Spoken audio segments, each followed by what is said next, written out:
केंद्र आणि राज्य सरकारकडून राबविले जाणारे कामगार विरोधी धोरण याच्या निषेधार्थ कामगार संघटनांकडून देशव्यापी संप पुकारण्यात आला।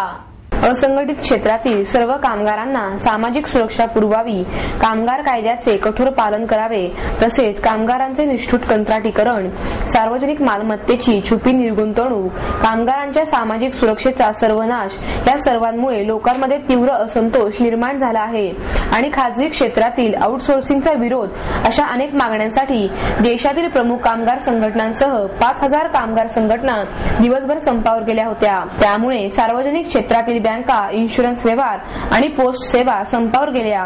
स्वातंत्र्यानंतर आतापर्यंत कामगार संघटनांनी अनेक प्रकारचे बंद संप पुकारले, पण देशातील सर्वपक्षीय सर्व कामगार संघटनांनी एकत्र येऊन बंद पुकारण्याची ही पहिलीच वेळ आहे।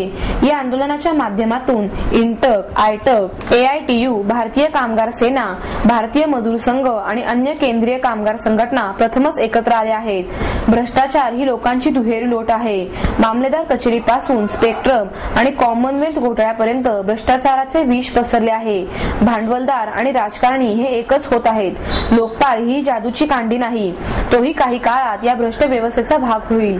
देशातील आणि देशाबाहेरील काळा पैसा पाहिला की भ्रष्टाचाराची व्याप्ती लक्षात येते। हा लोकांचा पैसा आहे आणि तो हिसकावून घेण्याचा लोकांना पूर्ण अधिकार आहे। सार्वजनिक वितरण व्यवस्थेपासून पेन्शनपर्यंत सर्व काही लोकांच्या हातून काढून घेण्याचा प्रयत्न होत आहे। याचबरोबर सार्वजनिक क्षेत्राची पुनर्रचना करून तेथील कामगारांना देखील पेन्शन सारख्या सुविधांपासून दूर करण्याचा घाट घातला जात आहे, असे सर्वचारिक वर्गाचे म्हणणं आहे। यासाठी हा मोर्चा काढण्यात आला होता। या संपाबाबत पुढे बोलताना मुकुंद रानडे म्हणाले, महाराष्ट्रातील 15,000 वैद्यकीय प्रतिनिधी आणि देशभरातील सुमारे 1 लाख वैद्यकीय आणि विक्री प्रतिनिधी आज देशव्यापी संपामध्ये सहभागी आहेत।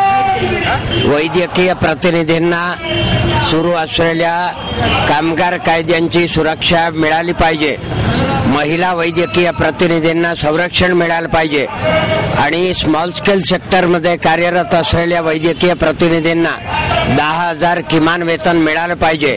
या सर्व मागण्यांसाठी आपण संपामध्ये उतरलेलो आहोत। महाराष्ट्रातील MSMRA, Maharashtra sales and medical representative association ही C2 संलग्न संघटना असून महाराष्ट्रातील अनुचित कामगार प्रथा प्रतिबंध कायदा याचं उल्लंघन करून अनेक मालक वर्ग वैद्यकीय प्रतिनिधींवरती दडपशाही करतात। याचाही निषेध आज आपण संपाच्या माध्यमातून केलेला आहे।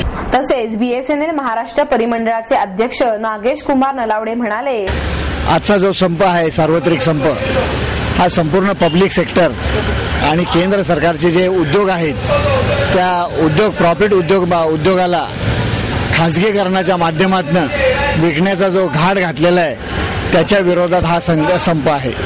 या संपामध्ये जे कॅज्युअल लेबर आहेत किंवा जे कंत्राटी कामगार आहेत त्या कंत्राटी कामगारांना किमान वेतन मिळालं पाहिजे, त्यांना संरक्षण मिळालं पाहिजे। त्याचप्रमाणे BSNL मध्ये खासगीकरणाच्या नावाखाली जो उद्योग बंद करण्याचा व्यवसाय चाललेला आहे तो थांबला पाहिजे।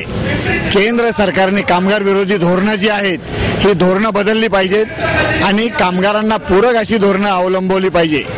कुठल्याही वर्ल्ड बँकेच्या माध्यमातून किंवा WTOच्या माध्यमातून या देशातील उद्योग डळमळीत न करता त्याला सक्षम करण्याची गरज आहे, त्याला आर्थिक मदत देण्याची गरज आहे। केवळ खासगी कंपन्यांनाच सहाय्य न करता सरकारी उद्योगांनाही सहाय्य केलं गेलं पाहिजे, अशी भूमिका BSNL एम्प्लॉईज युनियनची आहे। पेन्शनची सुरक्षितता आणि वेतनाची हमी, त्याचप्रमाणे उद्योगाची भरभराट आणि सर्वात चांगला उद्योग, सर्व चिपर उद्योग देण्याची सुविधा केवळ सरकारी उद्योगच करू शकतं आणि जनतेची लूट थांबवू शकतं। त्यामुळे BSNL एम्प्लॉईज युनियन आजच्या संपामध्ये सक्रियपणे उतरलेली आहे।